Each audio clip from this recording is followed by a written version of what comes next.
Olá, boa noite. Hoje é dia 6 de abril de 2026. Para mim é uma honra estar de volta aqui na TV Difusora, o lugar onde tudo começou.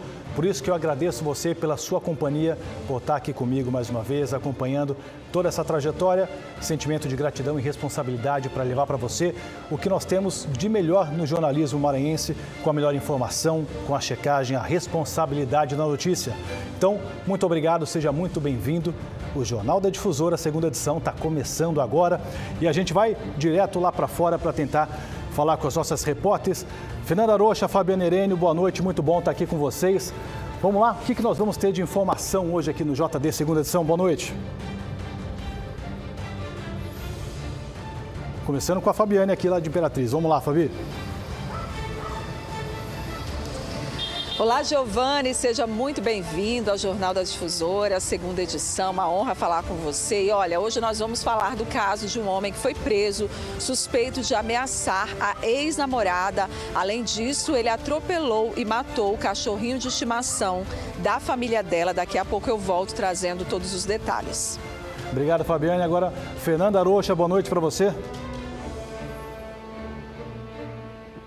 Boa noite para você, Giovanni, a todos que nos acompanham. Pois é, daqui a pouquinho nós vamos falar sobre a maior mobilização indígena do país, que começou ontem no domingo e vai até o dia 11. Daqui a pouquinho nós vamos trazer mais informações sobre o motivo e o que vai acontecer aí durante essa mobilização que está acontecendo em Brasília, mas que tem uma participação de destaque aí do nosso estado do Maranhão. Daqui a pouquinho mais informações aqui no JD2.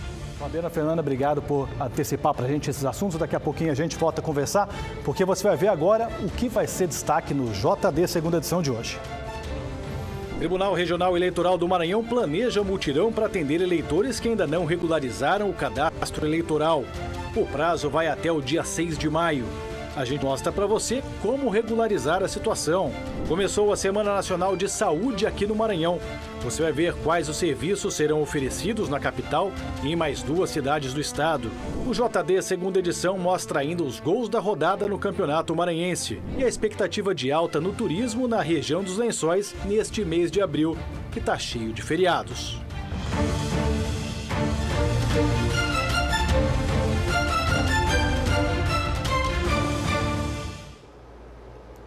JD segunda edição está no ar. A gente começa falando sobre o impacto das chuvas, porque o rio Itapecuru, na região ali de Caxias, ainda não registrou nenhuma alteração significante lá no nível da água, pela região ali do leste do estado. O problema por lá tem sido a chuva intensa, houve alagamentos e até deslizamentos de terra que deixou uma vítima. Foram mais de 13 milímetros de chuva que caíram nas primeiras horas desta segunda-feira em Caxias, região leste do estado do Maranhão. Nesse período, a gente tem que atentar para os locais de risco, né? Locais de alagamento, os locais onde tem risco de desmoronamento, né? Encostas. Então, a gente sempre alerta a população para evitar essas situações. E a gente já tem os locais de áreas de risco na nossa cidade. Por exemplo, ali na Galeana, né? Ali no Parque da Cidade, são locais que frequentemente tem alagamento. A gente faz o cadastro das pessoas que moram nesses locais e a gente sempre passa essas orientações. Aqui em Caxias, alguns bairros já começam a enfrentar dificuldades durante o período chuvoso. Ruas intrafegáveis e dificuldades de acesso já fazem parte da rotina de quem vive nessas áreas. O resultado do último temporal trouxe verdadeiros prejuízos em algumas áreas da cidade. A Avenida Comendador Aderico Silva, que liga o residencial Vila Paraíso aos bairros Coab e Castelo Branco, foi totalmente coberta pelas águas deste riacho. Motoristas tiveram que arriscar uma verdadeira confusão. Um acidente foi registrado, um carro chegou a colidir com 2 motocicletas. Água demais, ó. Passa aqui não, deixa secar mais, aqui tem água, meu. Aí, ó. No bairro Antenor Viana, a situação foi ainda pior. Uma mulher foi vítima de soterramento. Segundo relato, ela, por volta das 6 horas da manhã, foi para o banheiro que fica no quintal da casa, né? Houve um desmoronamento lá da encosta de um morro, né?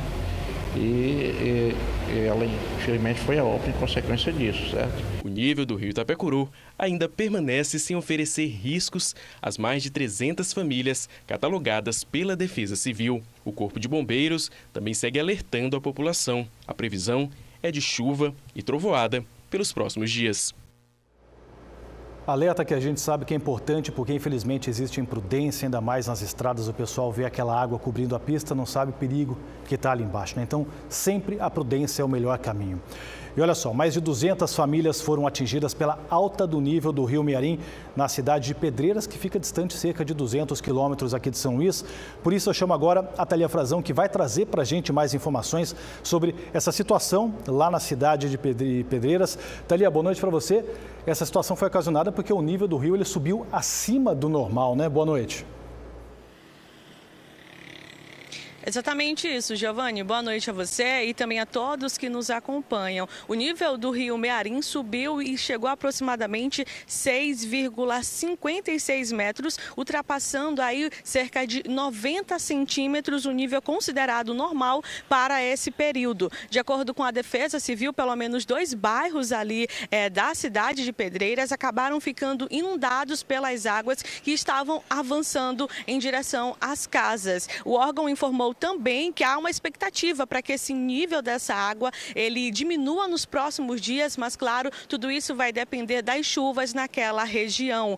Outros municípios também começaram a sentir os efeitos da elevação desse rio. Em Esperantinópolis, por exemplo, foi observado aí um aumento razoável no nível das águas entre sexta e sábado. Para a gente ter mais detalhes do que aconteceu lá em Pedreiras, a gente vai agora ouvir o que falou o coordenador da Defesa Civil, Rai Brito. Vamos acompanhar. Essa primeira resposta, ela tem se estendido tanto pela parte do dia quanto pela parte da noite. E ontem também adentramos a madrugada. Nas próximas horas o rio, a tendência é não baixar, né? Chove bastante na cidade de Pedreiras nas últimas 24 horas também. Registramos aí 28 milímetros no acumulado. Neste momento a gente está com chuva, né? E a tendência é subir mais e atingir mais pessoas e mais famílias aqui no bairro Matadouro e também no bairro Boiada. Percebeu que a água está próxima da sua casa, já entre em contato com a Central dos Desabrigados e agende aí a sua mudança, né? Algumas famílias não têm para onde ir, a gente tem levado essas famílias para abrigos preparados e aqui a gente deixa o agradecimento à Secretaria de Infraestrutura, né, na pessoa do Gaúcho, que tem feito esse trabalho de aprontamento dos abrigos e outras pessoas preferem ou alugar uma casa ou mesmo ir para a casa de um parente, de um amigo. Nós temos os dados atualizados sobre a situação lá em Pedreiras, então a gente tem cerca de 10 famílias que estão em abrigos, 28 famílias estão desalojadas e 188 famílias estão aí isoladas em povoados. Então a gente tem um total de 226 famílias atingidas e a gente tem cerca aí de 4 abrigos que estão funcionando numa igreja Assembleia de Deus, no ginásio Goiabal, no Capelão Alto São José e também no sítio Salomão. Giovanni, essas são as informações. Eu volto com você. Obrigado pelas informações, viu, Thalia? A gente vê nas imagens aí o pessoal se mobilizando, ajudando os vizinhos sempre junto.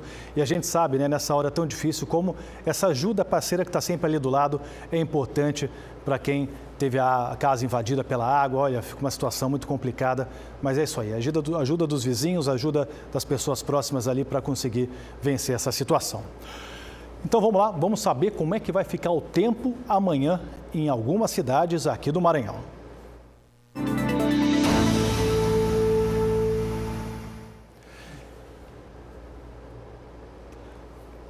E vamos começar então pela cidade de Caxias, que a gente mostrou a situação da chuva, né, de como está essa situação por lá. Então, em Caxias, nós teremos aí uma mínima de 23 e a máxima de 38 graus. Existe a probabilidade de chuva ali perto do meio da tarde. Na cidade de Imperatriz, a mínima é de 23 e a máxima de 31 graus. Em Imperatriz, a previsão é de que não chova durante a tarde, né? Deve ficar um pouquinho nublado ali à noite, mas o tempo deve ficar firme, não deve chover. Diferente de São Luís, que a gente tem a mínima de 23 e a máxima de 32 graus aqui na capital, aí sim. Probabilidade de chuva desde a madrugada, ali por volta de 2 horas da manhã, se estendendo por praticamente todo o dia, chance de 93% de chover. E aí, então, já fica o aviso, então é melhor você sair de capa de chuva e o guarda-chuva para não se molhar. Olha só, praticamente todo o estado do Maranhão, 213 cidades aqui do estado, está sob um alerta laranja do Instituto Nacional de Meteorologia, o INMET. Esse alerta laranja, ele prevê chuvas intensas e também ventos fortes que podem chegar aí a 100 km por hora. Esse alerta passou a vigorar na madrugada e se estende até a noite de amanhã, terça-feira.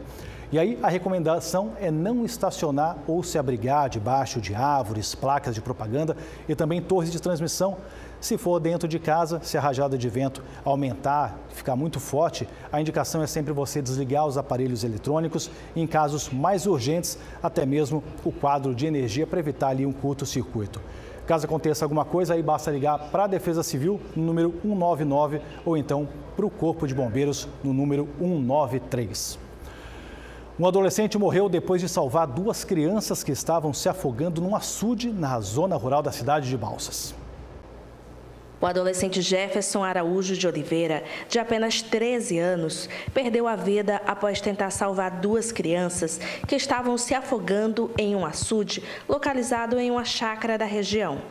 Jefferson estava no local junto com a família, onde passavam o feriado da Semana Santa, quando percebeu a situação de risco envolvendo as crianças. E mesmo sem saber nadar, ao avistar o perigo, ele improvisou uma forma de resgate. Colocou garrafas plásticas ao redor do abdômen para conseguir flutuar e entrar na água. Com coragem, conseguiu alcançar e salvar as crianças. No entanto, ao tentar retornar para a margem, as garrafas que o ajudavam a flutuar se soltaram da camisa.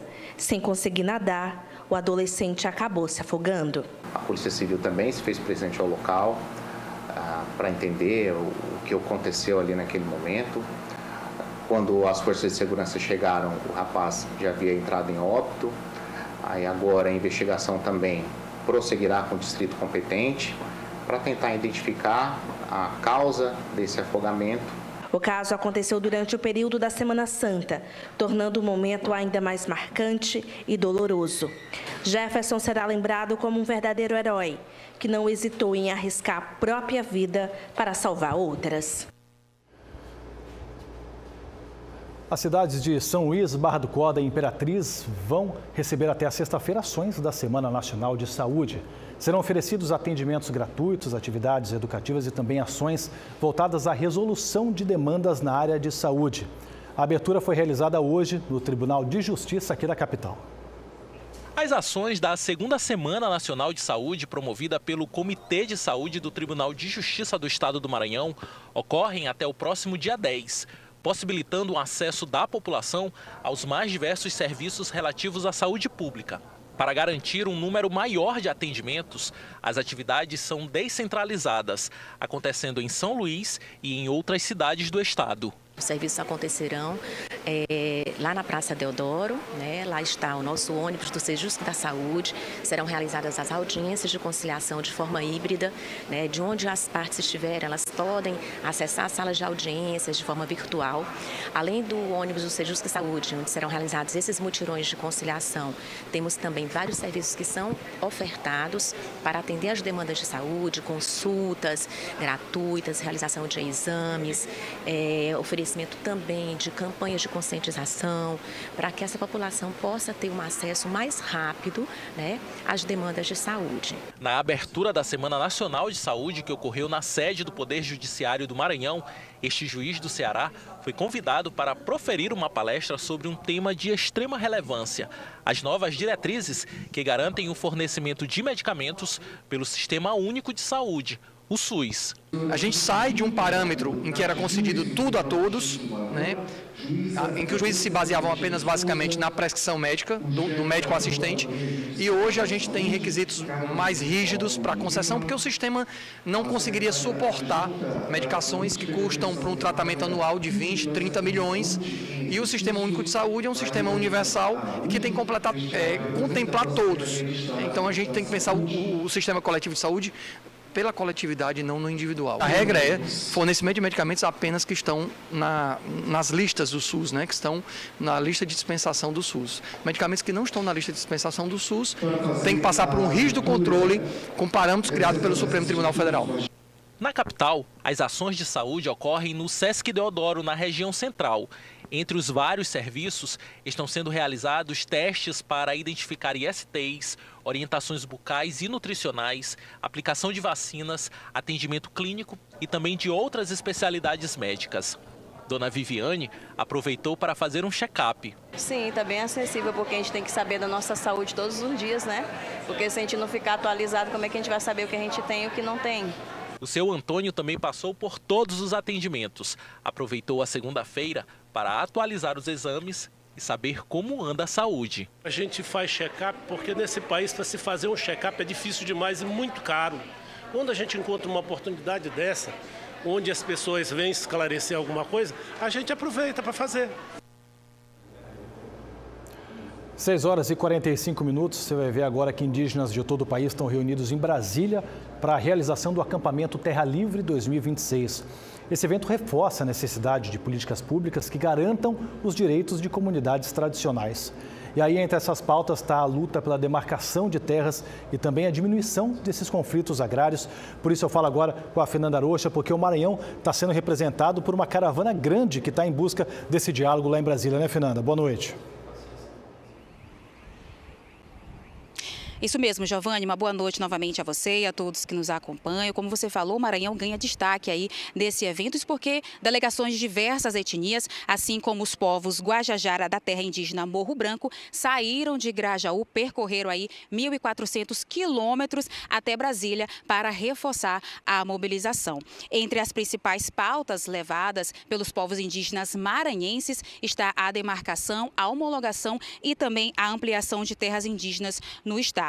Uma demanda que, segundo as lideranças, se torna cada vez mais urgente por causa do crescimento populacional nas aldeias. O Articulação dos Povos Indígenas do Brasil, responsável pela organização do acampamento, relatou que nesta edição aí, né, marca os 22 anos dessa mobilização, que tem como objetivo pressionar o governo federal contra pautas consideradas anti-indígenas e também garantir a proteção dos territórios. Então, o evento, que começou desde ontem, no domingo, dia 5, e está previsto aí para ir até este sábado, dia 11, vai contar aí durante essa semana com marchas que até o Planalto, até o Palácio do Planalto e também até o Congresso Nacional em prol aí, em defesa dos direitos dos povos indígenas de todo o país. Volto com você. Obrigado, Fernanda. Tema importante, precisa ser debatido, porque a gente sabe que, infelizmente, essa questão das terras ainda é um gargalo aí que influencia e muito nessa questão dos conflitos agrários, não só aqui no Maranhão, mas em todo o Brasil, né?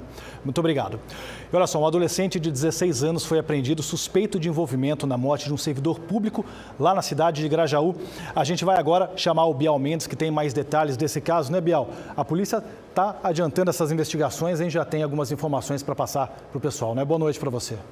Boa noite, Giovani. Boa noite a todos. Seja bem-vindo. Pois é, felizmente, né? Um homem foi encontrado morto, o corpo dele carbonizado dentro de um carro no último dia 1º de abril, lá próximo já da cidade de Sítio Novo. Daí a polícia começou as investigações e acabou chegando nesse adolescente que foi apreendido, está sendo ouvido, já foi ouvido pela equipe policial lá mesmo na cidade e agora está aí à disposição da justiça. A informação é de que ele e a vítima, Elismar, moravam no mesmo bairro, lá na cidade de Grajaú. Na quarta-feira, dia 1º, o corpo do Elismar foi encontrado já próximo de uma ponte lá na cidade de Sítio Novo. A polícia começou as investigações, verificou sistema de telefonia, gravações, câmeras de segurança que inclusive foram destruídas e acabaram chegando nesse adolescente que foi conduzido, portanto, para a delegacia e lá teria confessado o crime. A morte de Elismar teria sido por conta de uma dívida no valor de R$7 mil.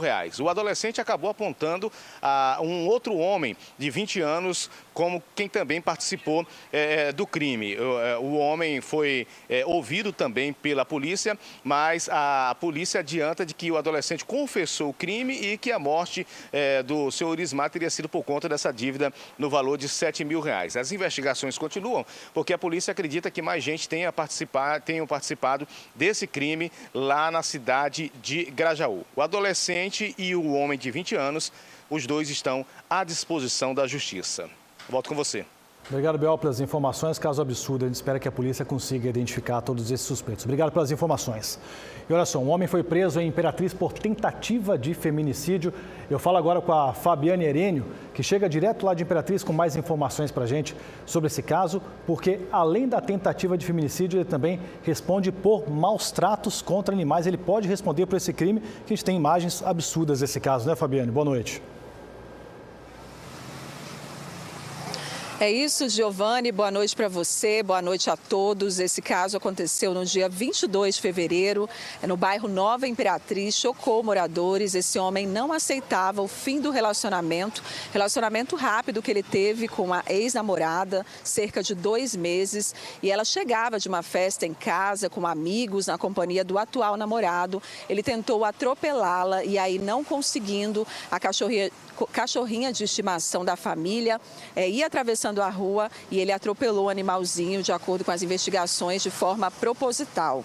Ao chegar em casa, o homem ainda teria enviado mensagens ameaçadoras à ex-namorada, dizendo que, na verdade, o alvo seria ela e não uma cachorrinha de estimação.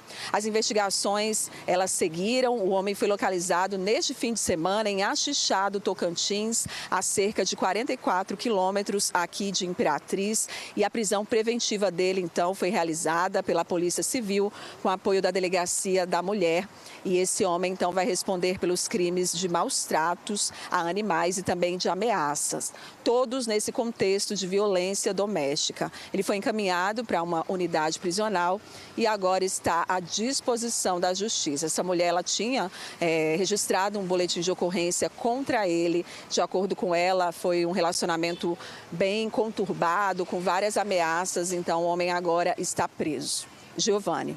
E olha, porque essa mulher, né, Fabiana, ela acabou registrando essa ocorrência e mesmo assim isso tudo aconteceu, um caso de tremenda crueldade, né? Obrigado pelas informações. Agora a gente vai falar, são 6 horas e 51 minutos, eu chamo agora o nosso Moto Repórter, nosso Motolink com Aurélio Costa, porque tem informações para a gente ao vivo sobre um protesto que está acontecendo nesse exato momento no Jardim América aqui em São Luís, né, Aurélio? Passa para a gente essas informações, boa noite.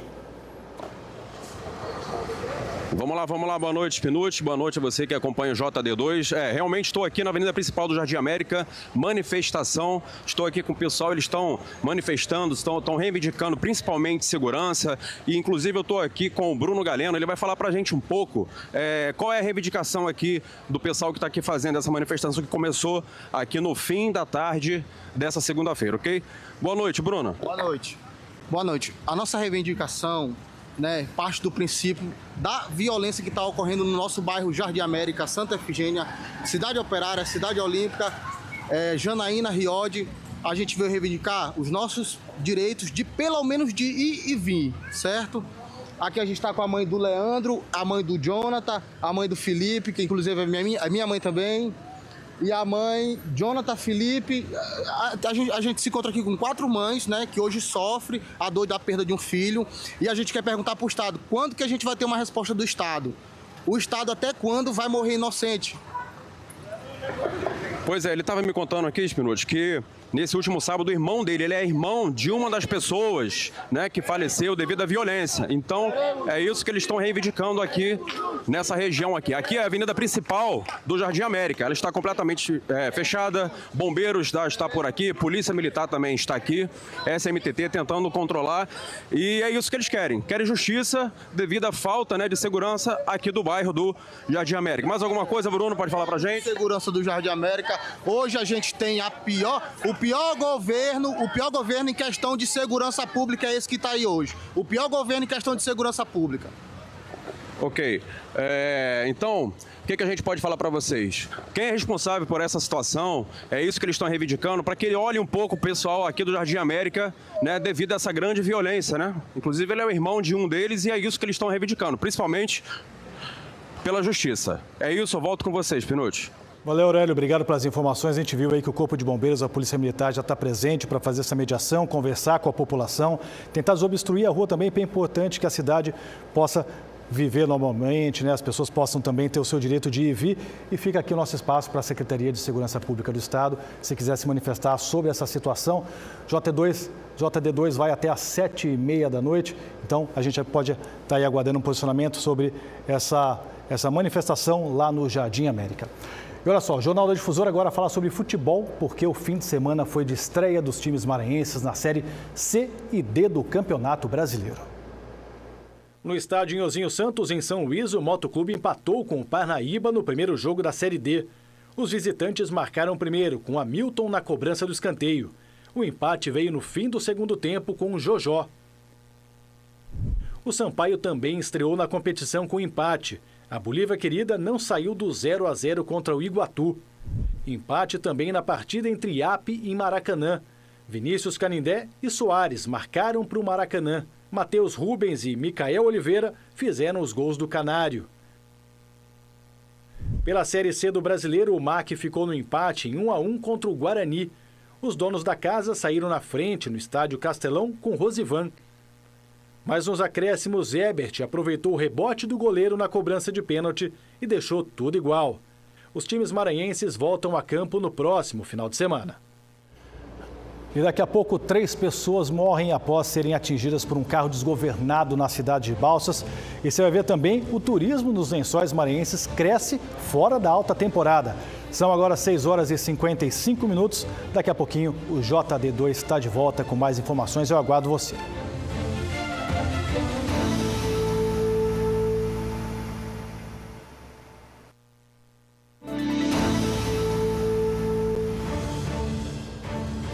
Seis horas e 58 minutos, JD2 de volta. E sobre esse protesto que a gente mostrou agora há pouco para você, lá no Jardim América, em nota, esse caso está sendo investigado pela Superintendência de Homicídios e Proteção à Pessoa, SSP, essa nota da Secretaria de Segurança Pública.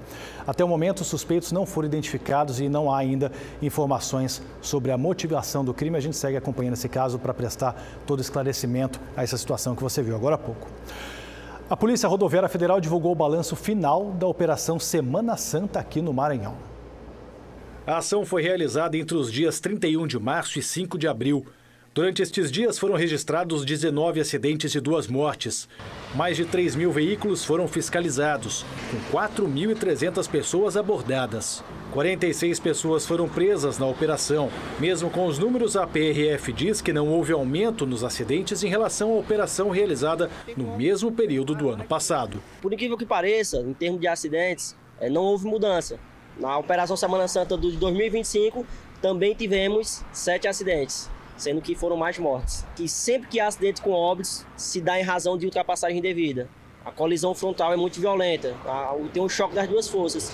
Então a PRF orienta para que os condutores respeitem a sinalização, não façam ultrapassagem em curva, se não tem visibilidade, não realize esse tipo de manobra, principalmente em locais que a sinalização não permite. Você está colocando não só a vida da sua família em risco, como a sua. Infelizmente, 3 pessoas morreram num acidente grave que foi registrado no sul do Maranhão. As vítimas que estavam em motocicletas foram atingidas por um carro desgovernado. A ocorrência teve início com a colisão envolvendo 2 motocicletas, que deixou 2 vítimas fatais ainda no local. Durante a movimentação gerada pelo acidente, um carro trafegava pela via, acabou perdendo o controle e invadiu o cenário da primeira colisão. Na sequência, o veículo atropelou um casal que estava no local, provocando mais uma morte. As vítimas foram identificadas como Rogeano, de 20 anos, Wellington Alves Barros, de 26 anos, e Patrícia Souza. 2 motocicletas colidiram de frente, uma com a outra, né? Onde no momento da colisão, cada piloto que estava na motocicleta vieram a óbito no local. E chegando ao local, a guarnição já se deparou também com outro acidente. Durante o trajeto da guarnição e do SAMU, foi nos informado de que populares, 2 pessoas que presenciaram o fato, foram até lá, uns 2 indivíduos que estavam próximos, estavam caídos no chão, e para de alguma forma prestar socorro. Foi o momento em que apareceu um veículo preto em alta velocidade e colidiu com as 2 pessoas que estavam prestando socorro, sendo que uma delas veio a óbito no local. O caso está sendo investigado pelas autoridades competentes que trabalham para identificar e localizar o condutor. Foram registradas as ocorrências, essas ocorrências já foram encaminhadas ao final do plantão ao distrito competente, primeiro distrito de Polícia Civil, que ficará encarregado da continuidade e conclusão dessas investigações, para identificar, inclusive, o provável, um motorista que teria atropelado uma das vítimas e fugido sem prestar socorro. Agora a investigação prossegue nesse sentido. E olha só, um outro acidente foi registrado na BR-222 entre Santa Inês e Santa Luzia e deixou pelo menos 2 vítimas na tarde dessa segunda-feira.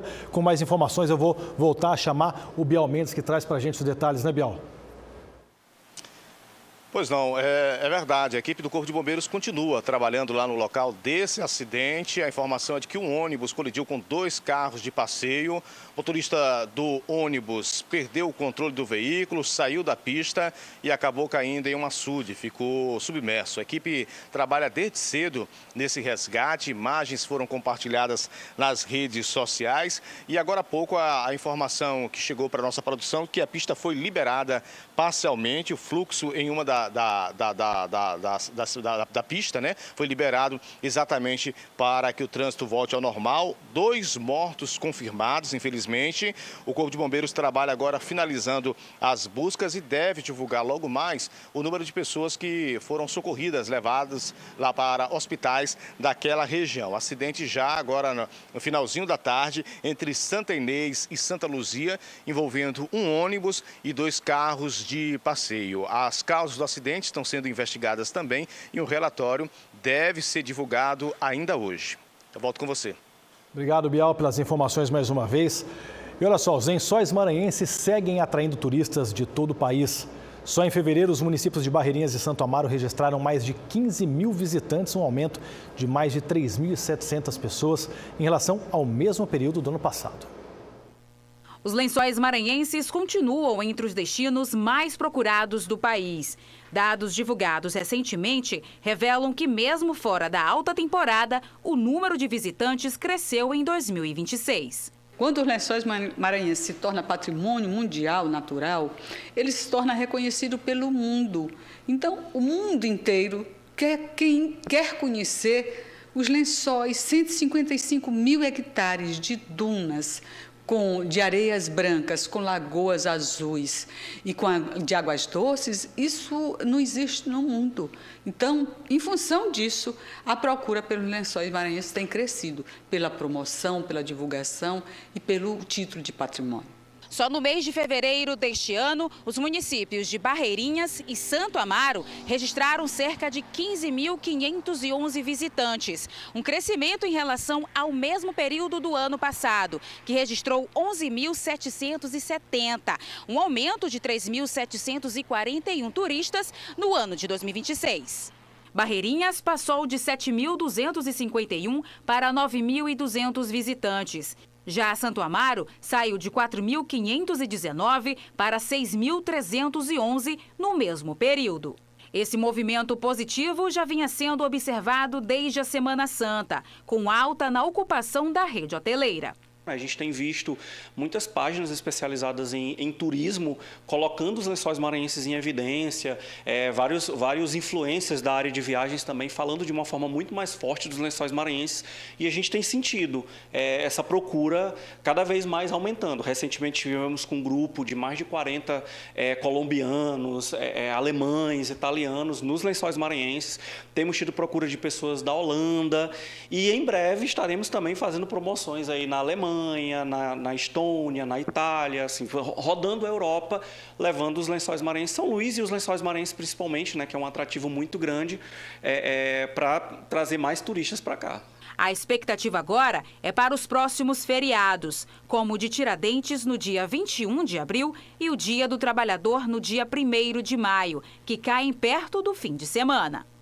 Então, com a proximidade dos feriados prolongados em abril e em maio, a expectativa realmente é de alta ocupação, principalmente de público mais regional, né, vindo dos estados do Pará, Tocantins, o Piauí, que já tem levado muitas pousadas à lotação máxima. E, diante disso, as agências de viagens realmente estão se preparando com o planejamento antecipado. Segundo a Secretaria Estadual de Turismo, com mais visitantes na região, o desafio agora é organizar o fluxo e garantir a preservação dos lençóis maranhenses. Sim, então nós podemos perceber que quando a gente fala de Lençóis Maranhenses, a gente tem que compreender que Lençóis não é só lá Barreirinhas, não é lá Santo Amaro. Lençóis, se a gente começar a perceber, Lençóis começa a gente saindo de Rosário, quando a gente chega em Rosário, a gente já começa a fazer passeios, a gente já começa a ver a cultura, a gente já começa a ter as cachoeiras, que nós vamos para Morros, que nós vamos para Icatu.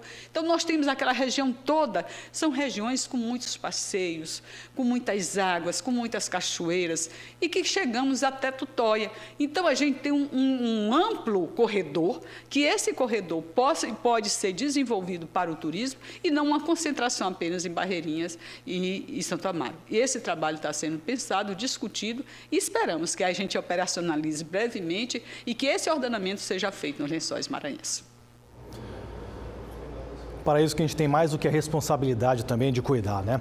Olha só, são 7h07, intervalo agora, e no próximo bloco você vai ver a resenha com o Ricardo Marques, nossa resenha política, aqui no Jornal da Difusora, segunda edição. Eu espero por você. Até já!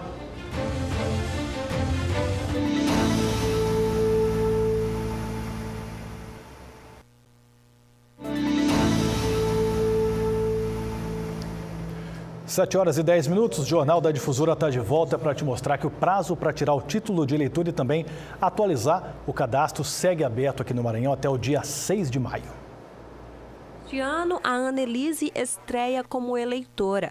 Ela foi ao Fórum Eleitoral de São Luís tirar o título para exercer a cidadania.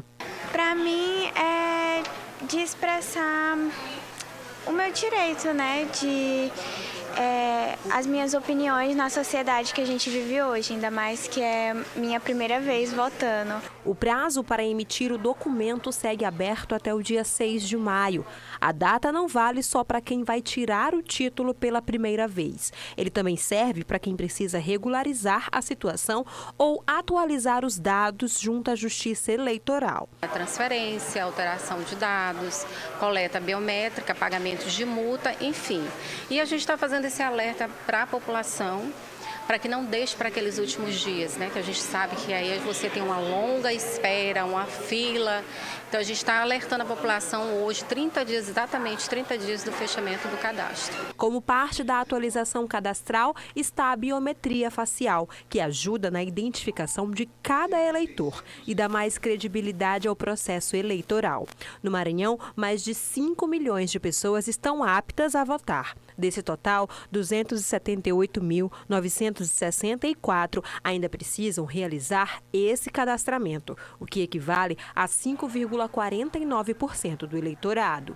Como a eleição está se aproximando, eu quero exercer a cidadania, né? Então, vim logo resolver a atualização, para que não se arrastasse para mais tempo e ficar mais difícil para resolver. E atenção, quem não estiver com o cadastro atualizado fica impedido de votar. Além de impedir o cidadão de votar, o título irregular traz implicações, ou seja, mais do que um direito, estar em dia com a Justiça Eleitoral é um dever que impacta diretamente no dia a dia do cidadão. Pode ter implicância na emissão de passaporte, por exemplo, né, matrícula na faculdade, participação em concurso, enfim. O importante é que o eleitor venha assim regularizar a situação. Né, principalmente em relação à coleta biométrica, que a gente sabe que outros órgãos estão se utilizando da nossa biometria, né, principalmente o INSS. Então, depois do dia 6 de maio, esse serviço não poderá ser mais prestado. Como forma de intensificar este processo, o Fórum Eleitoral de São Luís realiza na próxima sexta e sábado o multirão de atendimento. A ação será realizada com a participação de diversas instituições, com o objetivo de ampliar a capacidade cadastral. O TRE, preocupado com essa situação da emissão de documentos, né, fez uma parceria com vários órgãos, principalmente com a Defensoria Pública do Estado, e estamos fazendo uma grande ação de emissão de documentos no dia 10 e 11. 10 é sexta-feira, das 8 às 18 e no sábado, das 8 às 14, aqui mesmo no Fórum Eleitoral, no Anel Viário. E começa agora a nossa resenha política com a participação do jornalista Ricardo Marques. Ricardo, boa noite para você. Muito obrigado por estar conosco aqui no Jornal da Difusora, esse nosso primeiro JD, segunda edição. Obrigado, Giovanni. Uma boa noite a você, boa noite a todos. Uma honra participar aqui a sua estreia aqui na TV Difusora. Você que é um grande profissional e é sempre bom a gente ter essa oportunidade de trabalhar com pessoas competentes. Boa noite a todos. Vamos que vamos. Vamos lá. Muito obrigado, meu amigo, pelas boas-vindas aí. Eu queria começar falando com você do encerramento da janela eleitoral que a gente teve nesse fim de semana, que dentro disso dá para a gente falar sobre bastante coisa, principalmente aí o esvaziamento de alguns partidos, a permanência do governador Brandão no cargo e também alguns realinhamentos visando já as eleições, principalmente para deputado estadual e federal aqui no Maranhão, né? Giovanni, a permanência do governador Brandão, eu creio que tenha sido o primeiro e durante muito tempo o único governador, o único jornalista a cravar que o governador ia Zé Reinaldiar, como eu chamo, né? Zé Reinaldiar repetiu o que fez o então governador José Reinaldo Tavares em 2006, quando, não sentindo confiança do grupo político que o cercava, resolveu ficar até o final, bancar a candidatura do candidato, na época o ex-prefeito de São Luís, Dr. Jackson Lago, elegeu Jackson Lago, e eu vinha observando o governador Brandão nessa mesma situação, né? A política tem vários pontos que são fundamentais. A relação de confiança, a meu ver, é a principal delas, né? Quando não existe a relação de confiança, ela fica difícil de você manter a unidade no grupo. Nós tivemos agora, além do governador Brandão, outros governadores que na mesma situação do governador Brandão, ou seja, bem avaliado, as pesquisas indicavam que qualquer cenário que se analisasse a pesquisa para o Senado no Maranhão, o governador Carlos Brandão aparecia muito bem posicionado, sempre liderando com larga vantagem, teria aí uma eleição para o Senado muito fácil. A aprovação que chega perto de 70%. A aprovação do governo dele é altíssima, né? Uma das mais altas do país, diga-se de passagem, né? Mas ele optou por isso, né? Por pensar, primeiramente, na continuidade do programa que, a meu ver, vem dando certo, né? O Maranhão tem avançado nos indicadores socioeconômicos, ainda tem um desafio enorme pela frente. O nosso índice de pobreza ainda é brutal, mas a gente precisa observar que nós tivemos um crescimento acentuado do PIB, nós tivemos um crescimento acentuado da alfabetização, tem aí um programa que eu tenho observado e acredito que pode dar certo, sim, de enfrentamento à extrema pobreza, que é o Maranhão Livre da Fome. Enfim, a meu ver, o governador pensou nesse cenário, né? E ao pensar nesse cenário, ele pensou, obviamente, no nome em que ele pudesse, de fato, entregar a carga, né, o ônus e o bônus do governo dele, acreditando na sequência, né, de fato, numa sequência, mantendo, claro, a unidade do grupo. Agora, nós tivemos, por conta dessa reta final aí do prazo de mudança partidária, chamada janela, alguns partidos que saíram esvaziados, né? O PCdoB foi o que mais perdeu, ficou praticamente não, ele desapareceu da Assembleia, né? Que é um partido importante hoje nesse grupo que se desenha como uma oposição ao governo Brandão na Assembleia, né? Importante, muito importante. E assim, aconteceu com o PCdoB o que historicamente acontece com os partidos que têm o governador à frente, né? A exceção foi o PSB. O PSB, quando quis dar a rasteira no governador Brandão, os deputados da base do governo que estavam no PSB manifestaram claramente a insatisfação, tentou-se até expulsá-los, aí depois viram que não ia pegar bem, recuaram, mas a janela partidária está aí, né? E entre acomodações e insatisfações, eu vejo que a base do governo, a base do Palácio dos Leões, conseguiu aí manter dentro dos quadros partidários que dão sustentação ao governo os nomes importantes para disputar a corrida eleitoral. Ricardo, agora a nossa resenha hoje está um pouquinho menor, porque a partir de hoje a TV Difusora começa uma série de entrevistas com os pré-candidatos ao governo do Maranhão, Por isso, nós aqui nesse nosso primeiro dia de Jornal da Difusora, segunda edição, temos a honra de receber o pré-candidato ao MDB, ao governo do estado do Maranhão, Oleans Brandão. Boa noite para você, Oleans. Obrigado por estar aqui com a gente hoje. Eu que agradeço o espaço. Boa noite, Giovanni. Boa noite, Ricardo. Um prazer estar falando com vocês aqui do nosso trabalho, o que a gente já fez e, é claro, falar de futuro. Falar do que a gente avançou e o que a gente vai melhorar ainda no estado do Maranhão. Oleans, eu começo te fazendo uma pergunta, porque a partir dessas últimas semanas, esses últimos 10 dias, a gente começou a ter um cenário mais desenhado do que deve ser a eleição nossa em outubro. Você até então estava ali como um pré-candidato, seu nome sendo lançado nas pesquisas, mas você não sabia até com quem você iria concorrer, né? O prefeito de São Luís, Eduardo Brade, não tinha lançado a pré-candidatura dele, Felipe Camarão estava nesse debate, nessa conversa para saber se sairia ou não e qual cargo sairia. Hoje não, hoje você tem um caminho mais bem desenhado para isso. Eu queria saber como que você avalia esse momento. Valeu como normal. Já era esperado também a saída do prefeito da capital para concorrer ao cargo. Era o que todas as rodas políticas diziam e a gente via em algumas movimentações. Então, até agora, os times estão em campo. Eu estou muito feliz, Giovanni, com a montagem que a gente fez. Estava vendo o Ricardo comentar aqui. E essa última semana foi uma semana bem atarefada, que a gente conversou muito com os partidos. E o nosso time está muito bem montado, foi conversado com os presidentes partidários, governador Brandão. Quero aqui agradecer publicamente também toda a força que a presidente da Assembleia nos deu na montagem desses partidos, e a gente está indo aí com um grande time. Mas mais do que isso, eu estava muito focado na secretaria, muito focado em estar trabalhando pelo estado do Maranhão. E em 4 anos eu consegui rodar os 217 municípios, consegui mostrar o meu trabalho, consegui mostrar o trabalho da Secretaria de Assuntos Municipalistas. E agora é o novo momento, o momento de uma pré-campanha que a gente vai andar, que a gente vai falar dos programas que a gente colocou na rua, que a gente vai falar de futuro, falar como avançar ainda mais esse estado que está combatendo a extrema pobreza, ao mesmo tempo que está gerando emprego, rendas e oportunidades. Então eu estou muito feliz com o que já alcançamos, mas com a consciência que a gente ainda tem muito para melhorar por todo o Maranhão. Oleans, inicialmente, seja bem-vindo aqui à Difusora, uma satisfação poder entrevistá-lo. Eu falava agora há pouco de alguns números que o governo Carlos Brandão conseguiu, números positivos para os indicadores socioeconômicos. Um número que me chama muita atenção é o PIB. Em outubro ou novembro do ano passado, salvo engano meu, o Banco do Brasil fez uma projeção de crescimento do PIB para o Maranhão de 3,5%, dizendo que o PIB do Maranhão teria um crescimento maior da região do Nordeste, acima da média nacional, o que de fato se concretizou. Aliás, o PIB foi mais além, né?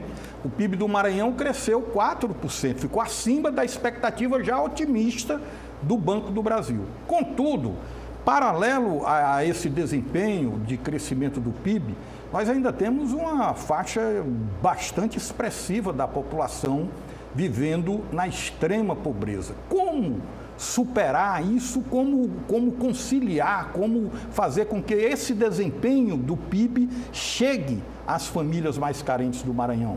Exatamente, Ricardo. A gente teve um PIB que cresceu mais que o dobro da média nacional, 4,2%, enquanto a média nacional foi 1,8%.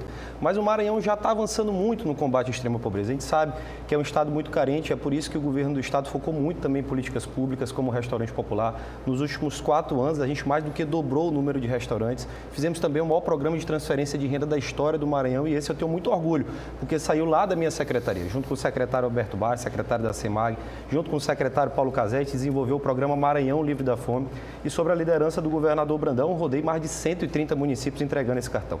E às vezes se fala mal de um programa como esse, se fala mal do restaurante popular, e eu sempre digo, é porque não viu o que eu vi, é porque não foi aonde eu fui.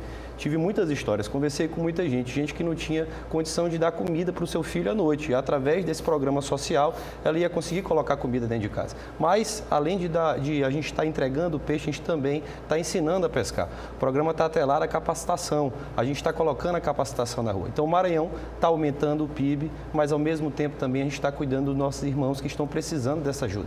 Pessoas que estão em situação de vulnerabilidade social. É por isso que a gente ampliou o restaurante popular, é por isso que a gente colocou o programa Maranhão Maranhão Livre da Fome na Rua. É por isso que a gente fez o maior programa educacional da história do Maranhão, chamado Educação de Verdade. Então, o governo está indo também na vertente de gerar emprego, gerar rendas, oportunidades, mas principalmente cuidando daquele que mais precisa. Então, eu estou assim, convicto com o resultado do governo Brandão, que já conseguiu tirar 1 milhão de pessoas da linha da pobreza extrema. E eu tive a participação nisso através da Secretaria de Assuntos Municipalistas, conversando com os municípios, indo nos municípios, conversando não só com gestores, com vereadores, mas principalmente com a população.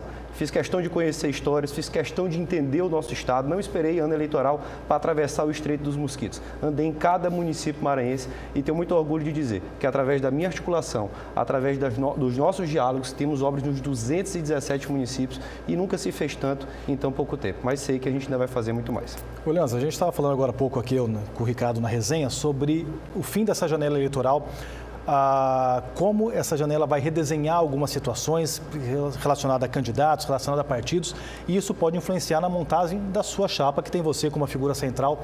Em relação a vice e senadores, existe alguma definição? Isso está caminhando para algum lado? Como é que está essa situação? Eu, ano passado, quando tive essa missão de todo o grupo político, eu comecei a andar.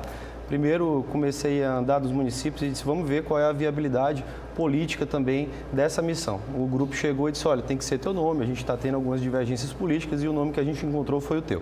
Então, comecei a andar, comecei a conversar com todo o grupo político e recebi alguns presidentes de partidos no ano de 2025.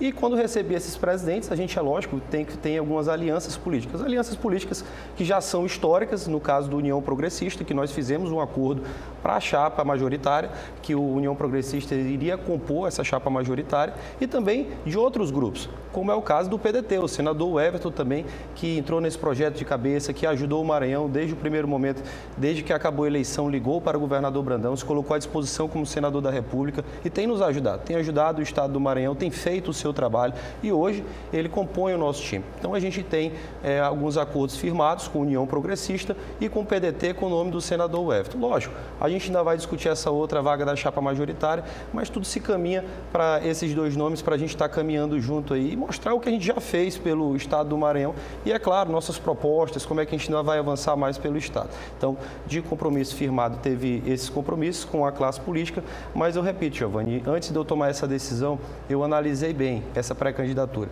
E eu gosto muito de ver pesquisa eleitoral, sempre no grupo eu também fiquei responsável por fazer algumas pesquisas. E eu fiquei muito feliz quando vi que esse trabalho, com essa ida aos municípios, com esse diálogo com os gestores, estava dando resultado. Alguém que nunca concorreu a algum cargo eletivo, hoje somar quase 30 pontos em qualquer pesquisa séria que se faça. Então, eu fico muito feliz realmente com o povo do Maranhão, que a gente fala muito de classe política, a gente fala muito de grupo e eu tenho a consciência que nós temos um grupo muito grande, com um enorme número de prefeitos, com um enorme número de deputados federais, estaduais, mas principalmente entrei nesse projeto porque a população estava dizendo que o governo Brandão era um governo bem avaliado e que estava mostrando que o nosso nome tinha, sim, capacidade para estar disputando algo tão difícil aí, mas que eu tenho certeza que a população do Maranhão está aprovando o governo que o Brandão está fazendo e que a gente vai mostrar nosso trabalho daqui para frente. Pergunta rápida para encerrar, Ricardo, por favor. Orleans, a principal crítica que a oposição faz a você é o fato de ser sobrinho do governador, o que não é ilegal, não é imoral, é perfeitamente legítimo e comum na política, não apenas no Maranhão, no Brasil inteiro. Como é que você absorve essa crítica da oposição? Desde que eu me entendo assim por gente, desde muito pequeno eu entrei na política. Então a crítica é normal, a crítica construtiva é normal. A democracia, as pessoas têm, é lógico, que colocar o que está errado até para a gente melhorar. Então é importante democraticamente que você tenha uma oposição. E eu escuto ela e busco melhorar. Eu busco sempre, Ricardo, mostrar para as pessoas quem é o Orleans. E eu falo muito isso, que é um jovem que quer se preparar, é um jovem que tem preparo, é um jovem que conhece esse estado como ninguém conhece, que andou os municípios, que já fez o seu trabalho, não apenas sobre a condução do governador Brandão, mas mostrou também o que se pode fazer conversando com os municípios, dialogando e realizando.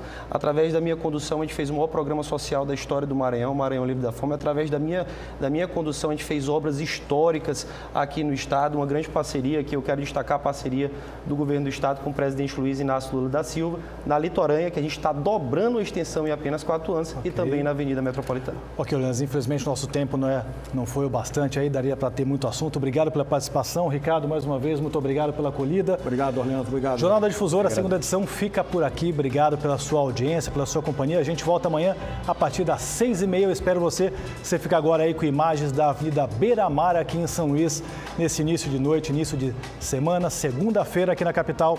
Uma ótima noite para você e até amanhã.